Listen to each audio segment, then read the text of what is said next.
आपको कब पता चला था कि आप ये कर सकते हो? मैं बहुत छोटा था। देखो मेरे फादर ने मेरे को बहुत तेज मारा। मैं यूपी से रहने वाला हूँ, तो हमारे यहाँ मारते टाइम सोचते नहीं ना कि बच्चे को लग जाएगा। हामिरपुर से है ना? हाँ, हमीरपुर से, हमीरपुर। कानपुर के पास पड़ता है यूपी में। जी। तो मेरे पापा ने मेरे को बहुत तेज़ी से लाफा मारा, और मैं, मेरे घर के पास में एक मैदान था, मैं वहाँ पर जाकर बैठ गया। वहाँ कुछ कुत्ते थे, और समहाउ मैंने ऐसे में कुत्ते की मैंने एक आवाज़ निकाली, मैंने लाउड होकर, और मैं भी शौक था, कुत्ते भी शौक थे। तो उस दिन मेरे को रियलाइज़ हुआ कि यार ये कोई चीज़ है जो मैं कर सकता हूँ, मैं आवाज़ कॉपी कर सकता हूँ ऐसे। कैसे आवाज़ थी वो, कुछ याद है आपको? मैं ऐसे बैठा था, कुत्ते वहाँ से भौंक रहे, मेरा और मैंने सडनली, क्योंकि मैंने पहली बार कुछ ऐसा किया था। कोई कुत्ते ऐसे ही कुछ बोल रहे थे, और मैंने ऐसे लाउड होके बोला, तो मुझे लगा यार ये कुछ है मेरे अंदर। तो पहली बार मेरे को रियलाइज़ हुआ था कि मैं आवाज़ जैसा निकाल सकता हूँ। कितने साल के थे तब आप? मैं 6-7 साल का रहूँगा। अच्छा।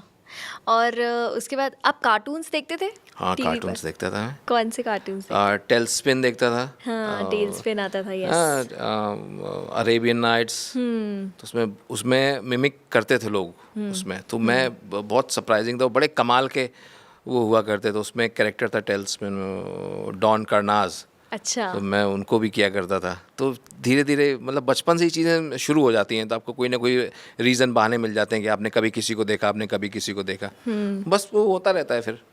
तो जब आपकी स्कूलिंग कंप्लीट हो गई और फिर आप कॉलेज गए, हाँ, तो आपने क्या सोचा था कि मैं क्या बनूंगा? मुझे कई बार ज़रूरी नहीं होता कि आपको पता हो कि आपको बनना चाहिए।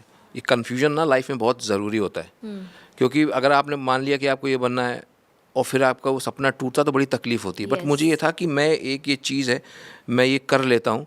क्योंकि मैंने अपने आसपास कभी किसी को नहीं देखा था। हर कोई बच्चा वो डॉक्टर, इंजीनियर ही बना रहा है कि ना, मतलब बेटा तुम्हें इंजीनियर बनना है, इंजीनियर बनना है, इंजीनियर बनना है, बस ये बहुत, हमारे यूपी में तो बहुत स्पेशली है। मैं आपको बताऊं, ऐसा हाल होता है, इंजीनियर कराने वाले बच्चों को लोग इतनी ज़्यादा इंजीनियरिंग करा देते हैं, बेटा इंजीनियरिंग कर लो, उसके बाद में MBA कर लो, और तुम ये कर लो।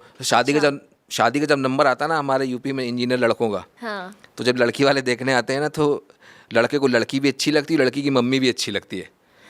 उस एज तक पहुंच जाता है वो बेचारा, शादी नहीं हो रही होती है उन लोगों की, क्योंकि उसने इंजीनियरिंग की होती है। Oh my God. तो मुझे था कि मैं कुछ अलग करूंगा, मैं कुछ अलग करना चाहता हूं। लेकिन मेरे पेरेंट्स ने बोला था बेटा पढ़ाई लिखाई करनी, और मैं भी इस बात को, तो मुझे पता था कि एक मीडियम क्लास फैमिली के लिए ये बहुत ज़रूरी चीज़। आप पढ़े लिखे होते हो ना, तो आप कुछ ना कुछ कर लेते हो। तो मैंने डबल मास्टर्स किया हुआ है। अच्छा।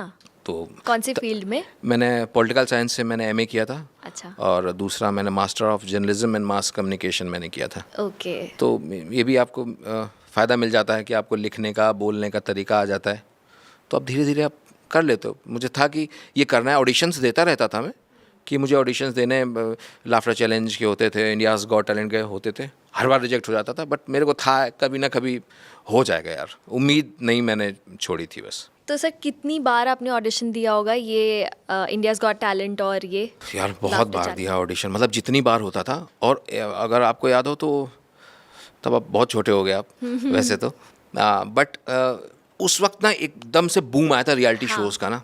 तो बहुत रियलिटी होते थे, उनने का छोटे छोटे चैनल्स भी था, वो भी कॉमेडी का कुछ कर रहे होते थे।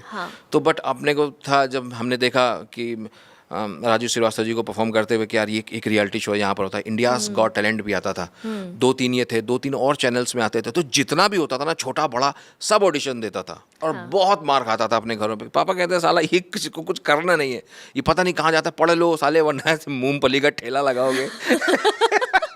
देखो मैं, मतलब यूपी का रहने वाला आदमी ना, तो उनको लगता है कि यार बाप को भी लगता है कि बच्चा कुछ कर ले, लेकिन एक जिद थी कि मेरे अंदर कुछ है। क्योंकि एक टाइम आता है ना जब दुनिया आपका साथ छोड़ देती है, इकलौते आप अपने साथ में होते हो, आपको पता है कि आप ये कर सकते हो, बट लेकिन बेस होना बहुत ज़रूरी है। तो मुझे था कि मैं कोशिश करता रहूँगा, लेकिन मैं ठीक ठाक पढ़ाई लिखाई कर लेता हूँ, ताकि अगर कभी मैं बहका, गिरा, है ना, लड़खड़ाया, तो मेरे पास ज़िंदा रहने के लिए मेरे पास कुछ दूसरी चीज़ें होंगी।